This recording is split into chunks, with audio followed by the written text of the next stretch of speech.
En compagnie de la reine du papillon, Catherine Savard. Salut Catherine, ça va bien? Oui, merci. Catherine, encore une fois, on célèbre du côté de Pont-Rouge ta venue, celle également d'Audrey-Lacroix. Toujours un plaisir pour toi de venir dans ce genre d'événement.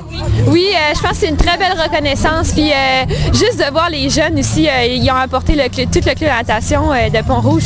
Puis juste de voir les jeunes, c'est la bonne relève. Puis je pense que c'est une inspiration aussi qu'on montre pour eux. Puis ça les encourage. Puis c'est un peu notre rôle. Fait que je suis vraiment contente d'avoir ce titre-là pour eux. Tu es une idole pour plusieurs. Toi, à ton âge, quand tu avais 10 ans, mettons, environ, dans ces coins-là, qui était ton idole? C'était Audrey, je crois. Parce que oui, effectivement, Audrey, on a 10 ans de différence. Fait que quand moi j'ai commencé à nager, elle était déjà au niveau international. Donc ça a toujours été un modèle pour moi. De partager la scène internationale avec elle, qu'est-ce que ça représente pour toi, deux Pont-Rougeoises sur la scène internationale? Premièrement, je pense que c'est assez exceptionnel. Là, si on regarde ça au Canada, au Jeux du Commonwealth, il y a eu 3 médaillés d'or, puis dont 2 qui viennent non seulement du Québec, mais du Pont-Rouge, de Pont-Rouge. Donc c'est assez exceptionnel. Puis je trouve ça vraiment le fun de vivre cette expérience-là avec elle, parce qu'on vient d'une quand même petite ville. Fait qu'en même temps, on a beaucoup de reconnaissance.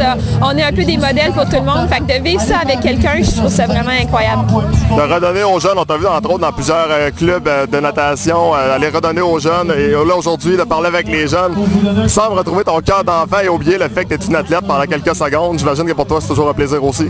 Bien, je pense qu'honnêtement, je me revois à cet âge-là. Puis moi, j'adorais quand les athlètes de haut niveau venaient nous voir. Je veux dire, j'ai toujours lu des biographies. Moi, tu sais, j'étais comme eux à leur âge. Fait qu'un peu, je me vois un peu. Puis je veux dire, ça fait pas si longtemps que ça non plus. Fait que je pense que c'est un peu notre rôle aussi de faire ça pour promouvoir le sport, pour dire que c'est possible, tout est possible. Là.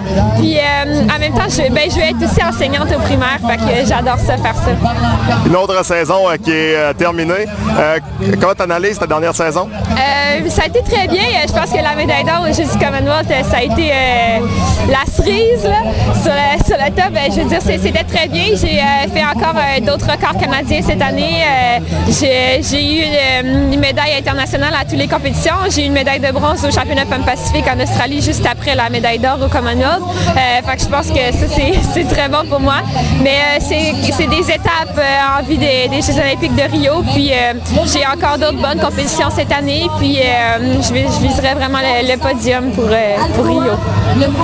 On connaît ta force au papillon. Dans les autres courses, celle que tu trouves que tu t'es le plus améliorée? Je pense que j'ai fait beaucoup de crawl cette année. Puis en fait, je suis pas loin d'une équipe nationale au crawl aussi. Donc je pense que je vais travailler ça encore cette année. J'en avais jamais vraiment fait, mais j'en ai fait puis j'ai découvert que j'étais pas si pire que ça. Donc je pense que je vais le travailler encore parce que mon entraîneur et moi on a analysé les situations un peu. Puis j'aimerais quand même ça faire. Je pense que j'ai une possibilité de faire une équipe olympique au relais aussi au 4x200 crawl. Donc on va regarder ça aussi. C'est sûr que le papillon, je suis quand même 3e au monde. Donc c'est quand même, on ne mettra pas à compromis cette nage-là, mais on va essayer d'autres choses ici. À quoi vont ressembler les prochaines semaines pour toi? Là, je suis encore en pause d'entraînement après saison. Là, c'est ma 2e semaine de repos. Mais je recommence cette semaine à l'entraînement déjà. Puis en décembre, j'ai les championnats du monde en petit bassin. Puis ensuite, l'été prochain, on a les Panaméricains et puis les championnats du monde en Russie. Donc, ça va être... c'est d'autres étapes. Puis j'espère gagner encore des médailles, quoi. 2 dernières questions pour toi. Est-ce que c'est difficile pour une athlète de dire je fais rien, je suis en repos, je suis en break, je reste tranquille avec mon copain ou avec mes amis?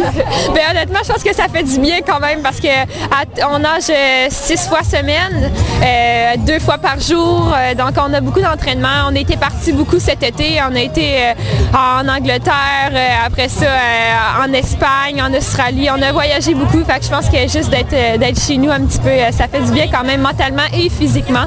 Donc, mais je suis quand même prête à recommencer là. 2 semaines, c'est correct. Pour conclure l'entrevue, je pense que ça se prête bien avec l'événement d'aujourd'hui. Si tu avais un seul conseil à donner à un jeune, ça serait quoi? De croire en lui. Merci. Merci.